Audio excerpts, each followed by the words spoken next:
Welcome to House Education. This is Wednesday, February 4th, 2026.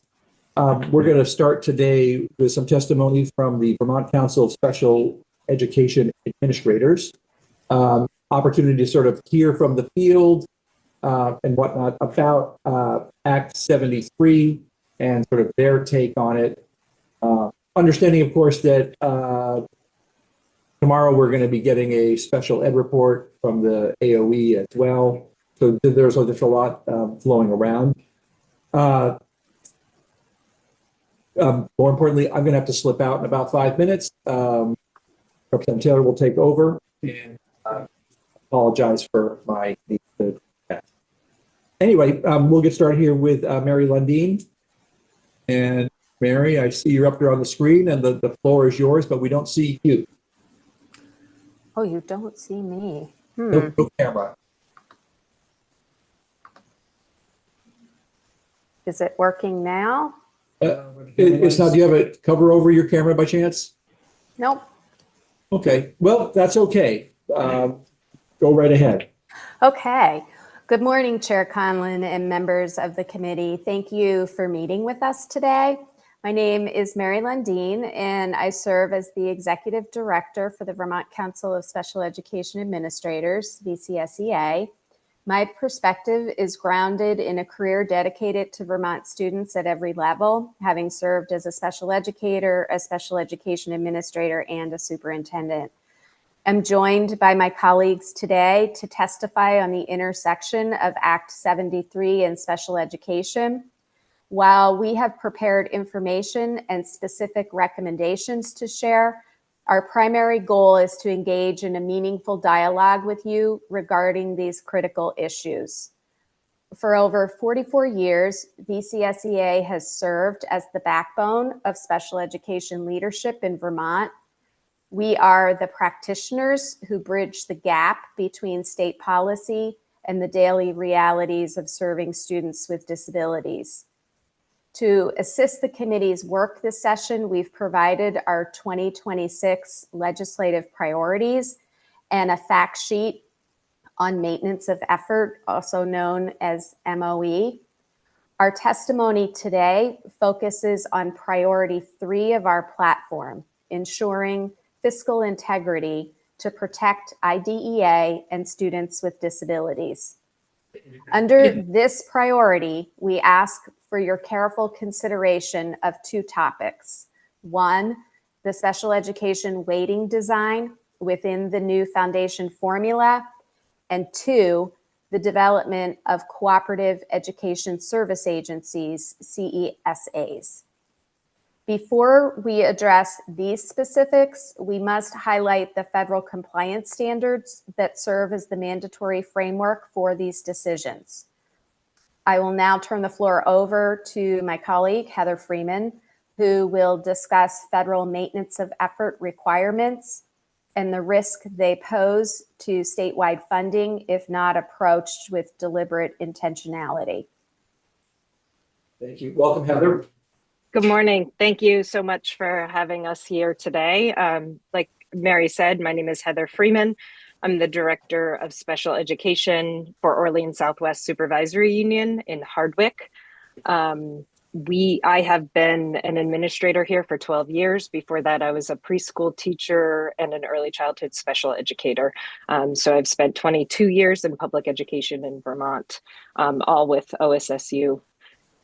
Like Mary said, I'm here to talk a little bit about maintenance of effort. There are 4 important things to note about maintenance of effort. It's a fiscal requirement under the federal IDEA law. It's relevant to all any local education agencies that receive IDEA Part B funds. IDEA Part B funds are allocated specifically for the education of children with disabilities.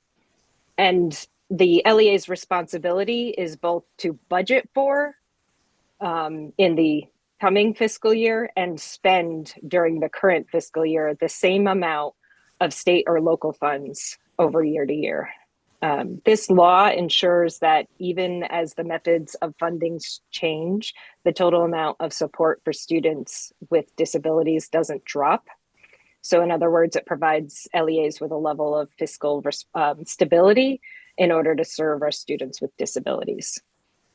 Now, if an LEA fails to meet the maintenance of effort test, it can document allowable expenses. And some of those allowable expenses are things like a decrease in the enrollment of students with disabilities or the end of long-term costly expenses.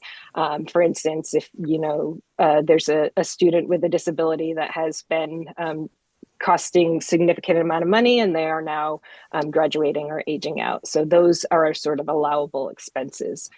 But if the LEA cannot document those, if they fail the test, then the state's required to treat it as a shortfall of unallowable use of federal funds. And the LEA may have to repay that amount from non-federal sources, so from local or state funds, local funds. So in order for the supervisory union district to remain compliant and meet this maintenance of effort requirement, again, there's these two ways that we demonstrate compliance. So the first way is around budgeting. And again, each year, as we're developing our budgets, we must maintain that level of plan to spend at least the same amount as we did in the previous year. And then the second part of that is the spending piece. So during the fiscal year, we have to demonstrate that we did spend as much as we had the previous year, at least as much as we did the previous year. And if we don't, again, like I said, if we fail either of those two tests, then we have to ensure that we can document those allowable expenses, and it risks us not being able to get those federal dollars, which are so critical to support our kids with disabilities. And again, the MOE fact sheet that we included in our testimony goes into more detail about this fiscal requirement, but I just wanted to sort of give you the shortened version of it today. And now I'm going to turn it over to my colleague, Chris Benway, who will speak about the foundation formula and the weights. Thank you, Heather. Good morning, and thank you for allowing us to be here this morning and speak to you. My name is Chris Benway, and I am the current president of the Vermont Council of Special Ed Administrators. I also serve as the Director of Special Services for the Slate Valley Unified School District, which is in Fairhaven, Vermont. I am in my just started my 28th year of service as the Director of Special Services in Slate Valley, and also have experience in higher education, developmental services, adult services, and community mental health. So that is the perspective that I bring to with my comments today on behalf of VCSEA. I also want to note, just before I begin my specific comments on Act 73 and the foundation formula specific to special ed, is that I bring up that longevity in special ed in Vermont, because here with my colleagues today, the four of us share a cumulative total of 120 years of experience in special education and in public education. Most of those years here in Vermont, some of those years spread throughout some other New England states. But while there's been a great deal of transition within leadership of special ed at the state level, many of us have been here in the trenches on the front line for several decades, since the 1900s, as some of our students would say.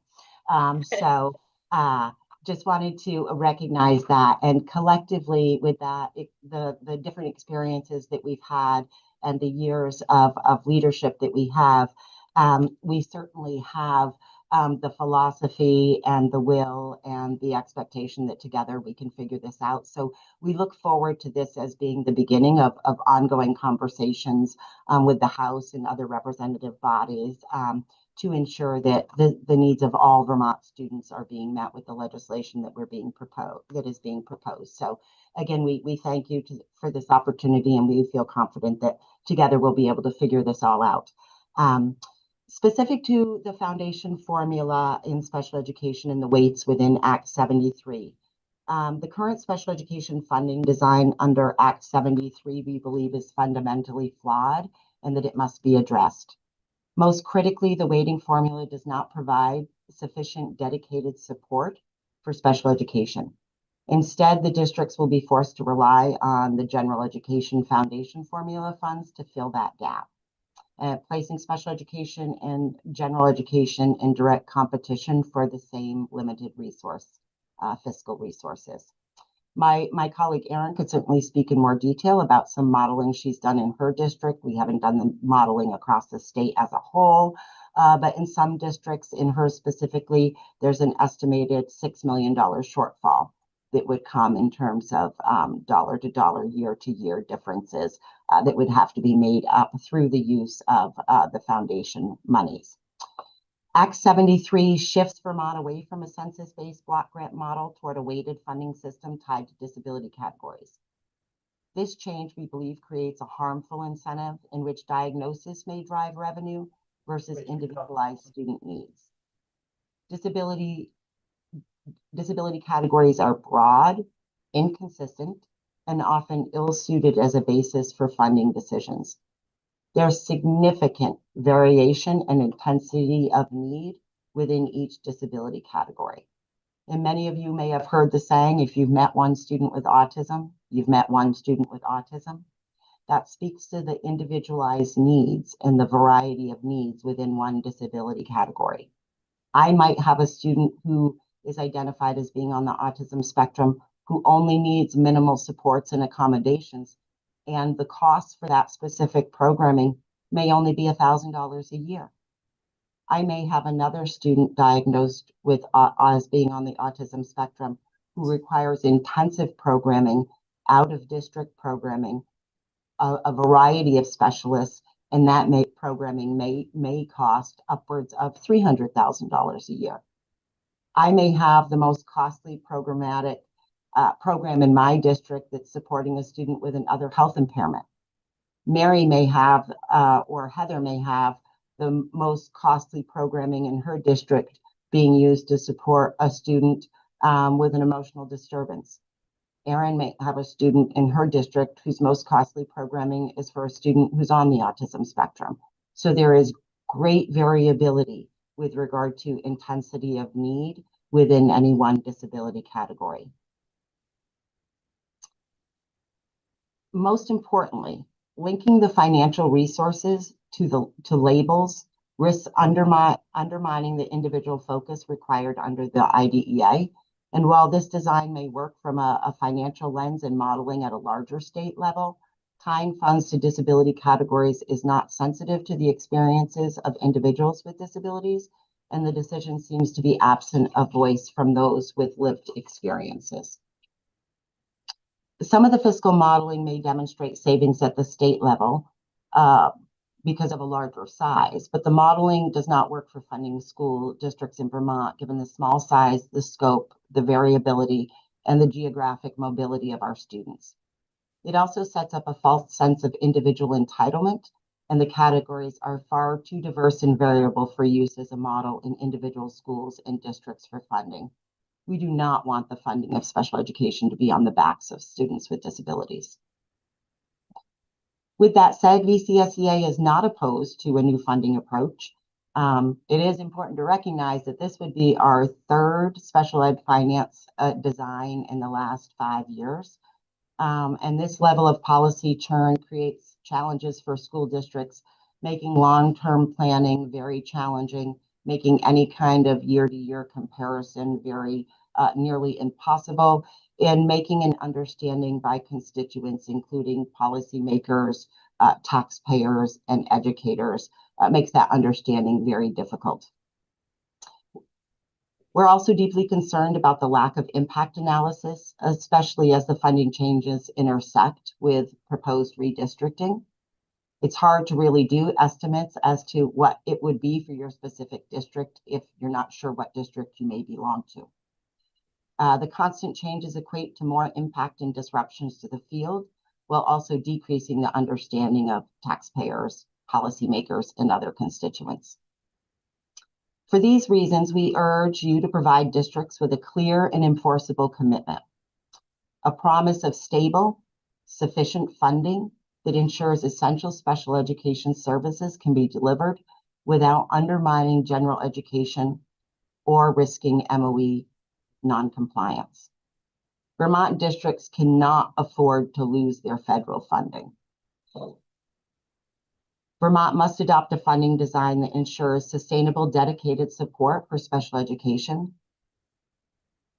We do not want to create competition between general ed and special ed for the same funds. We can accomplish a new system of funding for special education through the analysis of the weight needed by school district per eligible student to ensure MOE. We can look at that and we can determine that district by district. And then we could move toward the determination of an overall special education weight per eligible student, not disability category, but per eligible student. And we could include a glide path for implementation, as you did with 173 and the creation of the census model. Whatever model is developed needs to have a glide path.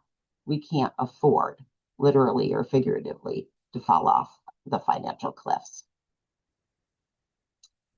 Again, we welcome this opportunity and that VCSEA hopes that there will be ongoing dialogue and continued communication about these critical aspects.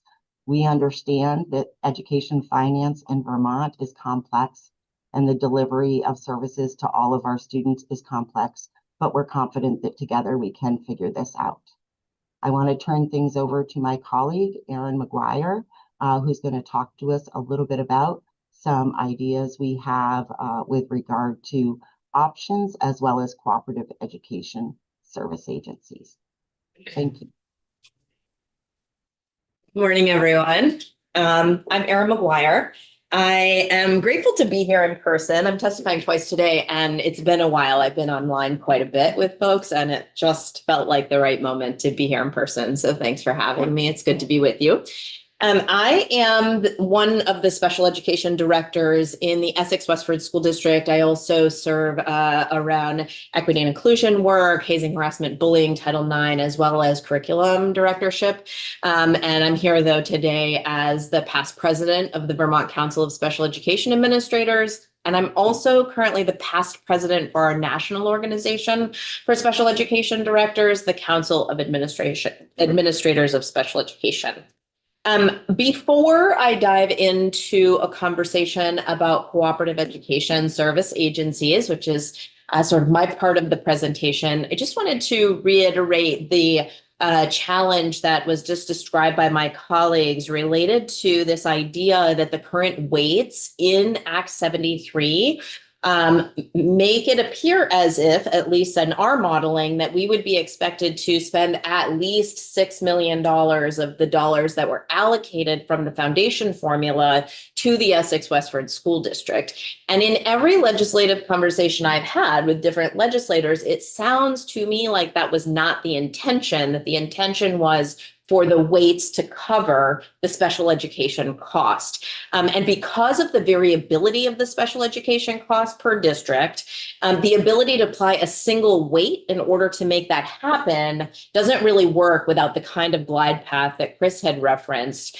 that you did with the census model in Act 173 to kind of get us there over time.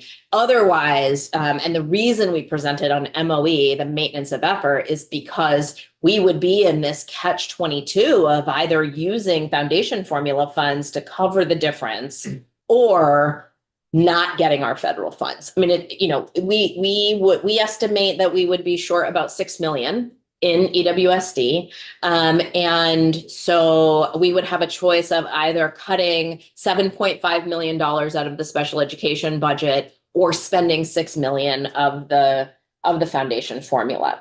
Before we move into cooperative education service agencies, which is part of the redistricting group's recommendation, as well as part of the conversation that's being had with the Agency of Education, We testified yesterday with House Education, and it was sort of at this moment that it did make sense to take any questions that you might have about that sort of specific funding issue that we are seeing, at least in some districts. Granted, we have not done the statewide analysis of how much did each district spend last year.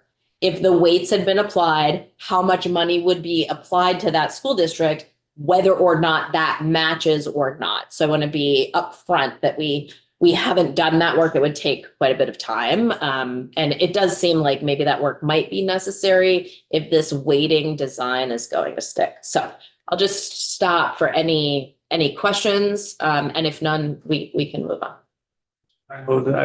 First of all, I appreciate you raising the maintenance of effort requirement, because that is going to be something that we will need to focus on with this whole thing. And we don't want that to get lost in the bigger conversations of everything. So definitely appreciate it. Was there any questions from committee at this point? Thank you. Great, thanks. So moving on to the cooperative service agency design. I want to recognize first and share with you that I grew up in Vermont, and I went to Rochester Elementary School, which is no longer there. But there were 90 children between grades K through 12. I then moved to Castleton and attended sort of that mid-range Slate Valley, where Chris is the director. And over the last, most of my administrative career, I've been in Chittenden County. And one of the things that I think is just so important to recognize in this opportunity with cooperative education service agencies is that a one-size-fits-all design is not likely to meet the moment. But that some flexibility around the ways in which those cooperative service agencies, which is sort of a new level of administrative and service function in the state, right? It's a mid-level design where services are available to school districts regionally, but not at the agency level. So it sort of inserts a middle level. That those are able to be designed for the specific region that we're talking about. The needs of rural school districts in the state of Vermont are very different than the needs of school districts in Chittenden County. Both of those needs matter and need to not really be in competition with each other. I'll give you an example. So for the Essex Westford School District, we just developed 2 new programs. They are separate schools. They are therapeutic schools. You've had lots of conversations about private therapeutic schools. We've developed public therapeutic schools inside of our own school district to be able to meet those needs. There were not enough slots in the area to serve all the kids. And so we developed these. They've been very successful. I could do a whole nother set of testimony on that topic. Then there are other places that are not big enough to do that. We have the scale, scope, and number of student needs that allow us to build that out. That is not true in other places in the state, particularly in rural areas. And a cooperative education service agency in Chittenden County is likely to be more focused on very unique needs of children where we don't have enough students in our own school district to build out programming, versus a more generalized need that could be addressed with a cooperative service agency in another place where there are less services. I have an occupational therapist. Actually, I have 2. I have a physical therapist. I don't need a cooperative service education service agency to provide me with those services. There are many school districts across Vermont, especially outside of Chittenden County, that do not have a full-time need for a physical therapist. And so I think we just need to, whatever design gets created, if we end up in this direction, it needs to make sure to address staffing shortages, which again are different across the state, strengthen regional collaboration, but be uniquely situated to address the needs in that area of the state. And so therefore, we really do need to consider those factors. Another thing I think is really important to consider is if we move in the direction of cooperative education service agencies, that we do not increase segregation of students. These cooperative service agencies should not be locations where kids go. They should be services that can be purchased and allocated in the school district from that cooperative service agency. I also just want to note that we cannot transfer responsibility of special education to these entities. These entities would be partners with school districts. The responsibility of providing a free, appropriate public education to children on IEPs must stay with the school district. So I think that's really important.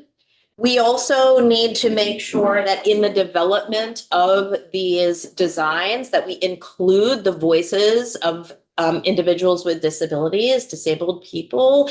I am not a person with a disability. I work with people with disabilities regularly. I think about students with disabilities. I need to hear from parents. I need to hear from individuals who have these experiences in the design. And so whatever we create really must, I would say, include that voice at the core of the design.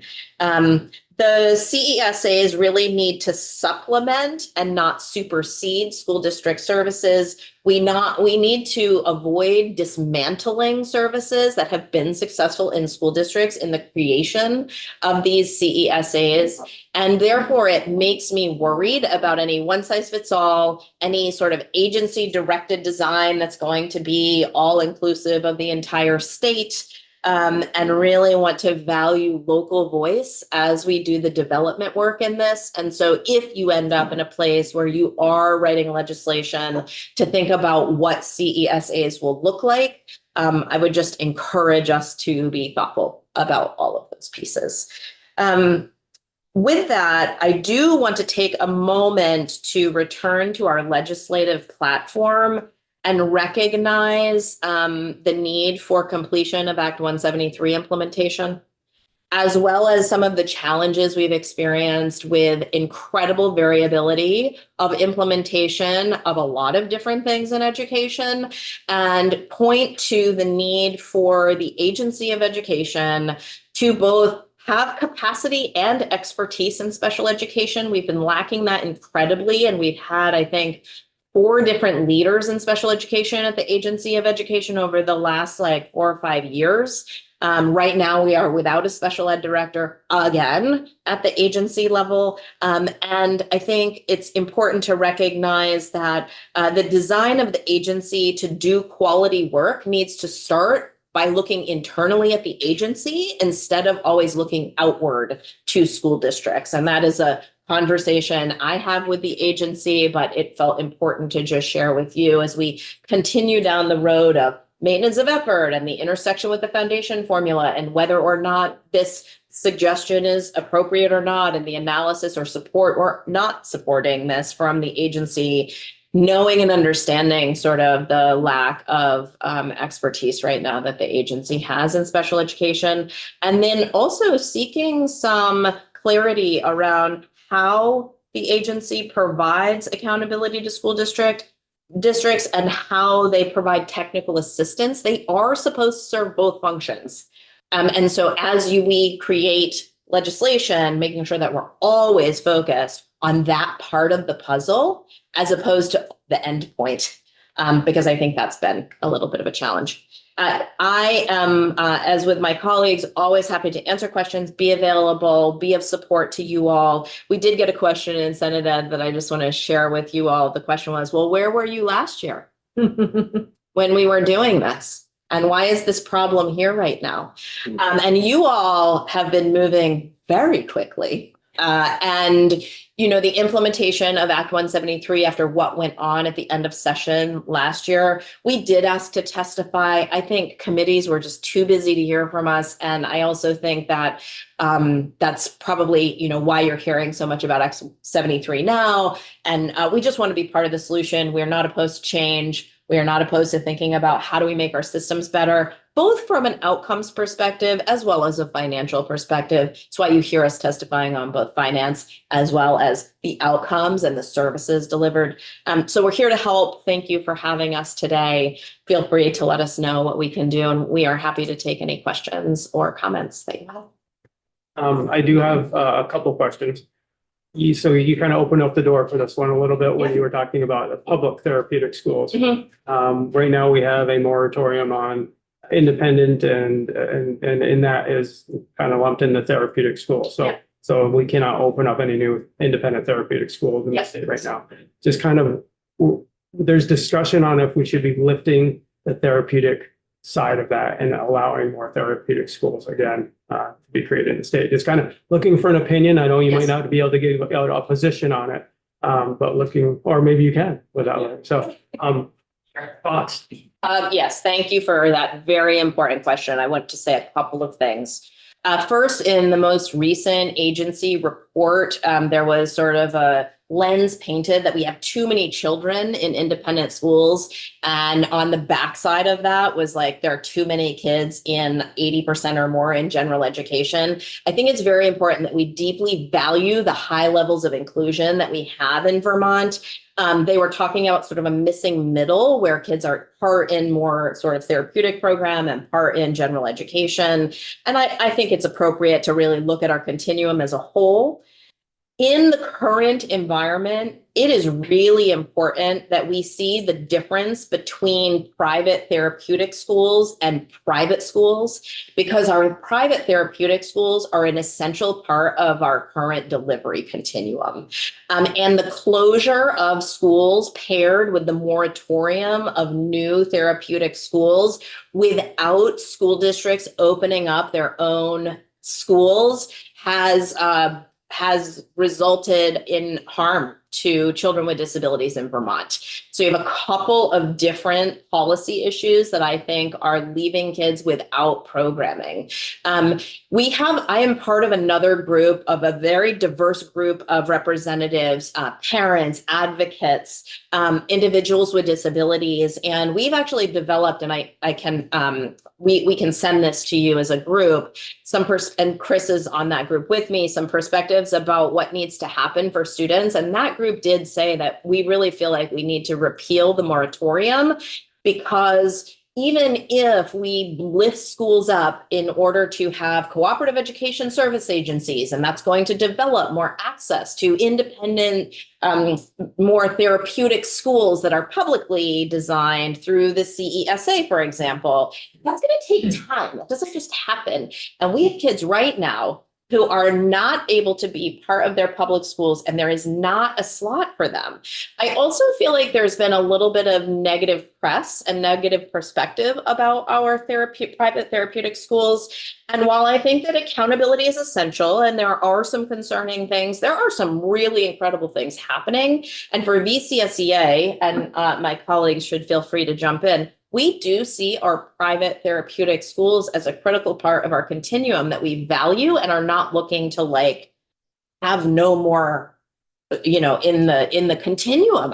We need a variety of different options for kids. Kids, a therapeutic school can serve a group of students, but they don't have the expertise to serve any student who needs a therapeutic option. There needs to be a variety of different therapeutic options, and places that have scale and scope to open a therapeutic school. I actually think that our decision in EWSD to do this freed up some slots to try to resolve some of the policy issues that have created this lack of slots. In Chittenden County, we lost 100 slots for students in therapeutic schools. Mosaic closed.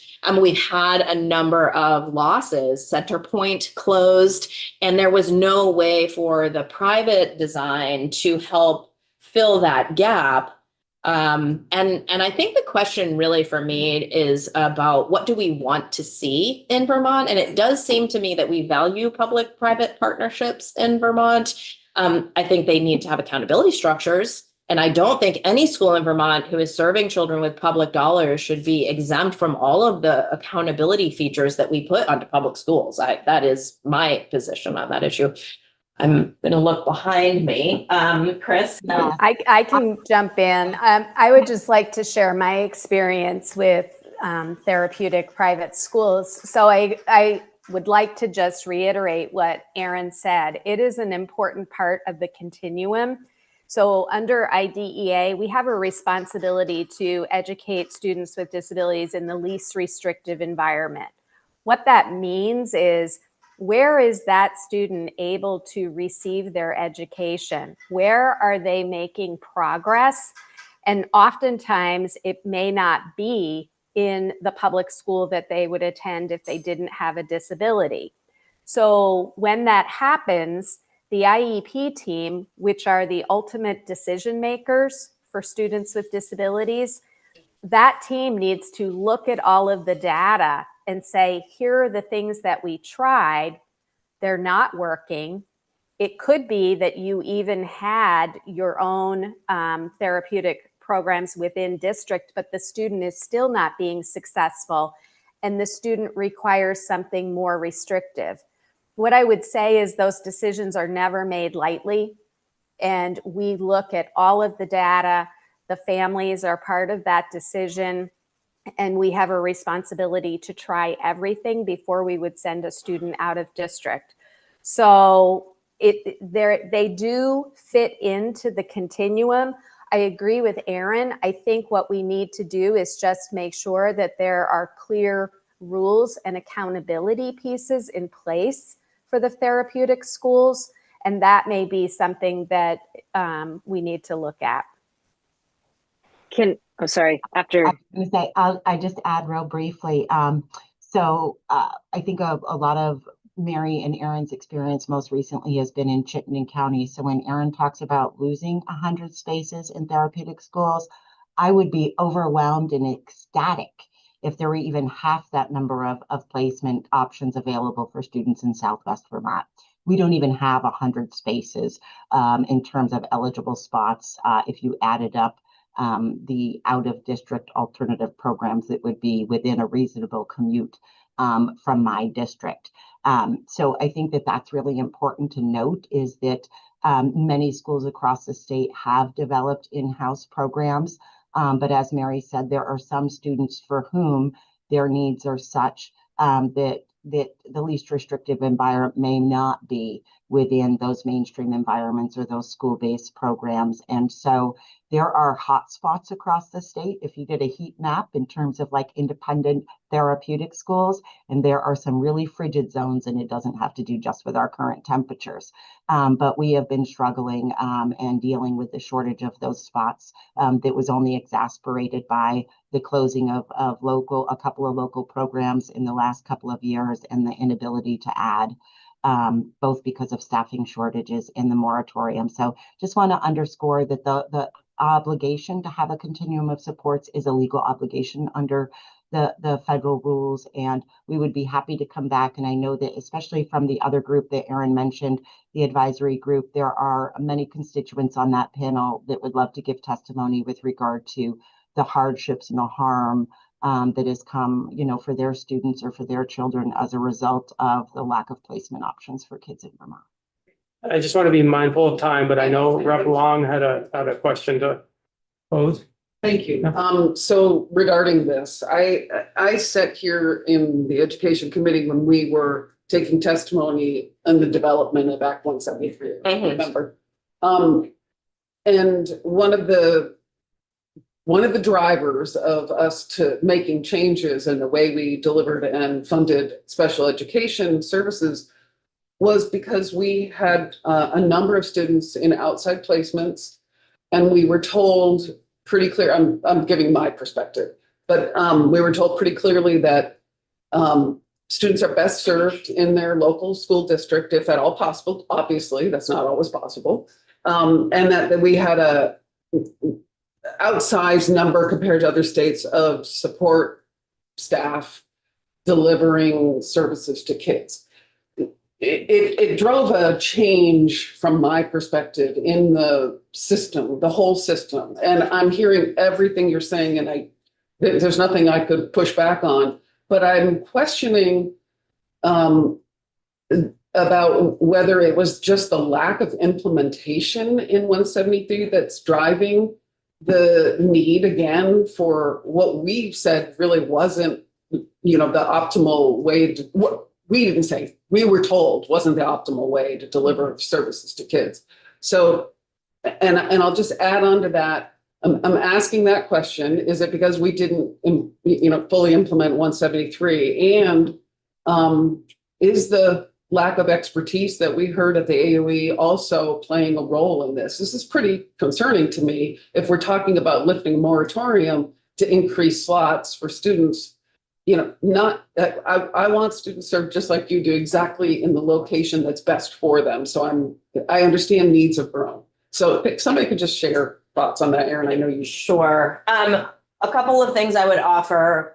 One is that I think it's hard to create a binary response to that because it isn't really one thing or another. I think certainly the more high quality our first instruction is, the higher the number of students who are reading on grade level by third grade, the research tells us will reduce the number of children who need higher levels of care. That's right. We know that to be true. We also know that there are individuals who have very unique needs that indicate a need at least for a period of time in a design that isn't able to be universally designed into a classroom, no matter the quality of Act 173. I do think that there is, though, a relationship. I mean, this is a hypothesis. I don't have data to say this definitively, but that the lack of implementation of Act 173 has not resulted in a decrease in the number of children whose disabilities are creating eligibility for special education. Because remember, you can have a disability, but if your first instruction meets your needs, you may not need special ed, right? And so I do think that the continued increase of eligible students and potentially the challenges particularly related to the behavioral intersection of placement is a function of the whole system. And so I think that that all of the things can be true, that we do need to have a continuum for kids who have a really high level of need. Even if we had fully implemented Act 173, I can say that as a system that, in my opinion, EWSD fully implemented Act 173, and I could tell you that story. We do have pockets of excellence in this state, and you know, at the risk of tooting our own horn, I really feel like we embody what is in Act 173 at this point with implementation. It has not stopped us from meeting our therapeutic school placements because sometimes the unique needs of individuals are not fully met. We still have work to do on universal design for learning, though. And that also, I think, plays a role in potential reduction of need for placement, where we really are able to universally design first instruction to meet the needs of all learners that are in there. So yes, there's a relationship, but I don't think it's a binary. Yeah. No, I know you're at time, but That's fantastic. I really appreciate all the testimony, and we might have to have some of you or all of you back because I think we've touched on a lot of surface stuff here, and we might need to dig deeper as we move along here. So happy to return anytime. All you have to do is call. Welcome the opportunity. Thank you. Thank you very much. Thank you so Thank much. you for having us. Thank you. All right, we're going to keep the Zoom alive. Okay. Yeah, well, unless people need 5 minutes. Yes. Yes? All right.